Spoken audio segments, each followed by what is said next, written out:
Hey everyone, welcome back to the channel. In today's video, we are going over my step-by-step guide on how to register a DBA in Connecticut 2 different ways. So the first way we'll look at together is getting the DBA on your own.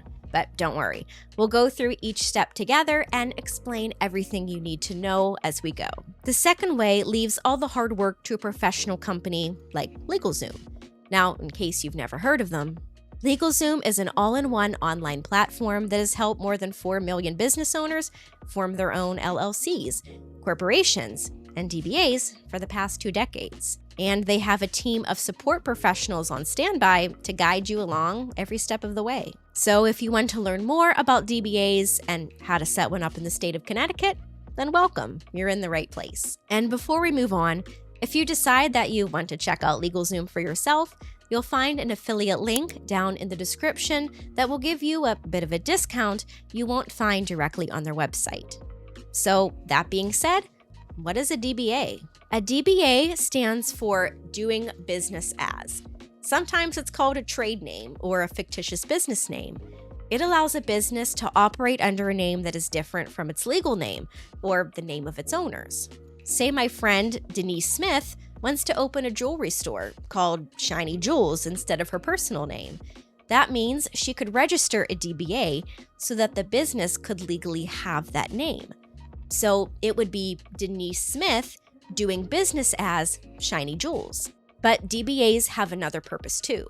They let businesses operate under a name that helps their customers better understand what's being offered by the business. Now, this doesn't just work in the case of using a name different from your own. Now, say Denise starts an LLC as Shiny Jewels. Well, in that case, she wouldn't need to get a DBA as long as she operates her business as Shiny Jewels LLC. But maybe after a while, Denise decides to also offer china and fancy serving dishes in her shop.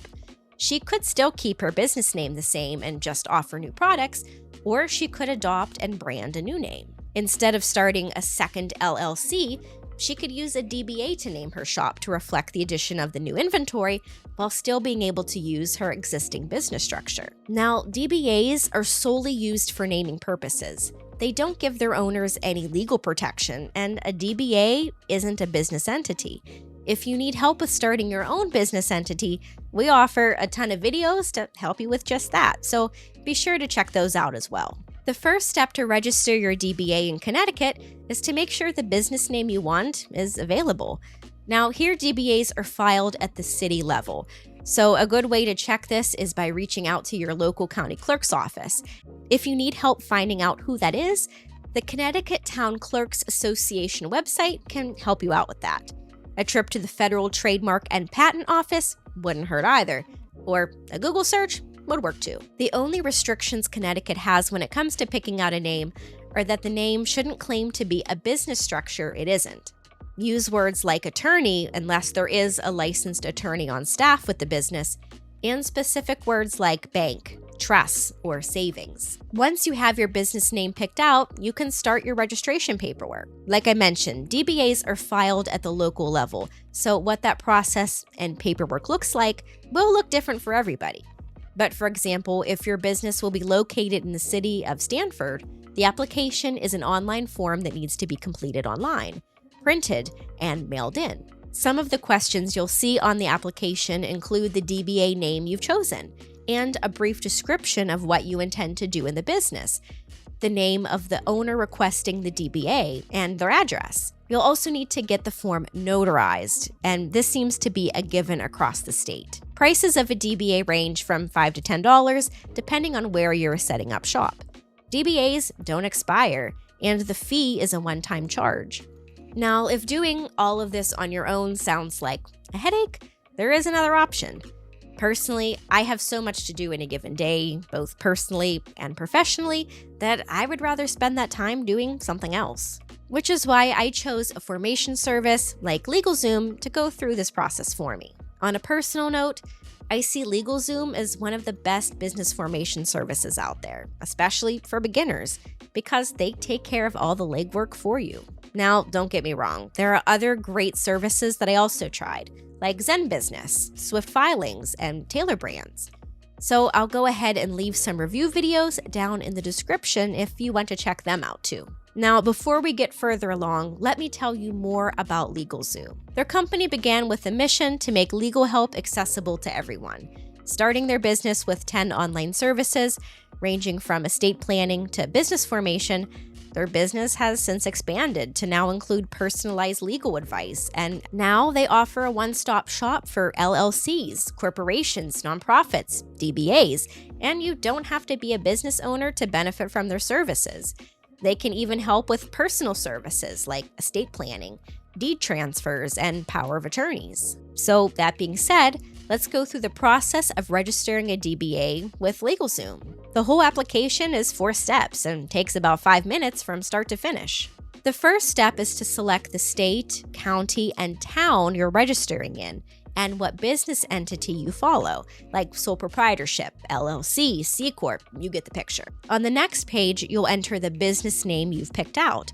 Then you'll go through the drop-down menu of different industries. Choose what best sounds like your business. If really none of them fit, there is another option where you can type in your own. On the next screen, LegalZoom will offer to get an EIN, or Employer Identification Number, for you, and take care of getting any business licenses and permits you might need. Depending on your business structure and what you do in the business, that may be a good idea, so it's definitely worth considering, but of course, there's no obligation to take those services. From there, you'll see 2 plans LegalZoom offers to get the job of filing your DBA done. There is their standard plan that gets your DBA filed, so it gets the job done. Then there is a premium option that also includes unlimited 30-minute consultations from a business attorney that you get to choose from their platform that specializes in business law, and 10% off any additional LegalZoom products.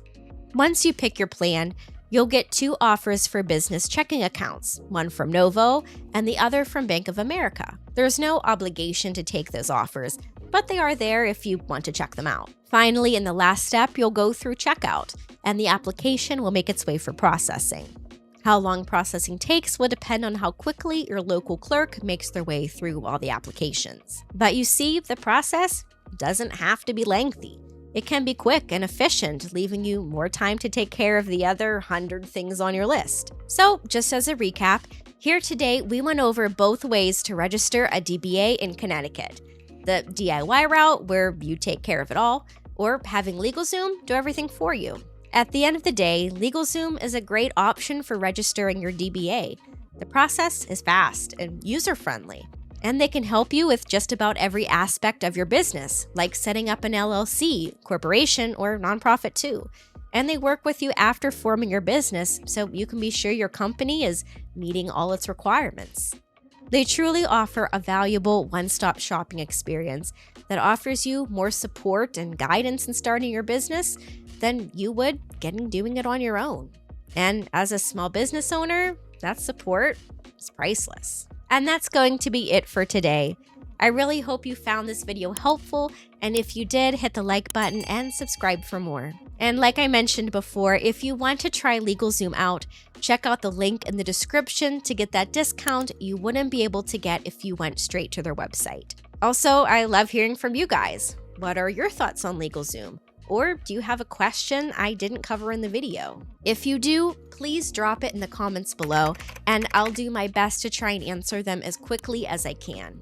Thanks so much for watching. See you next time.